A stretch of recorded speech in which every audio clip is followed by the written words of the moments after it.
मुझे गार्डन में कुछ मिला तो क्या मैं उसको उठाई और लेके अपने घर पे आ गई। सबसे पहले चलो ये ভিডিওটাকে দেখি কি বলছে। আরে বাড়িতে কিছু বলে না মামা, মানে ওরকম না, যেমন হচ্ছে যে কেন বাড়িতে জিনিসটা নিয়ে এলি এরকম বলে না, সেটাই বলছি। डाला उसमें पानी। पानी डालने के बाद मैंने उसमें डाला सरफ। अच्छे से उसको मैंने घिसना स्टार्ट किया। उसको मैंने तब तक घिसा जब तक उसका पूरा मैल ना निकल गया हो अच्छे से। আরে ভাই এরকম করে কেন পানি ঢালছে গোব্বার से। देखो वीडियो। उसको उठा के भी डाल दिया, फिर उसकी अच्छी से धुलाई करना स्टार्ट कर दिया मैंने। अगर आपको ये जानना है कि लास्ट में कैसे दिखने वाला है, আরে আল্লাহ, দেখার জন্যই তো ভিডিওটা দেখছি যে কি করে স্টার্ট করলে।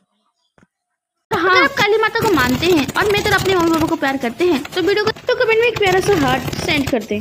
লাইক করতাম, মাম্মি বাবাকে ভালোবাসবে না, একে ভালোবাসবে, ওকে ভালোবাসবে না, লাইক করতাম ভাই।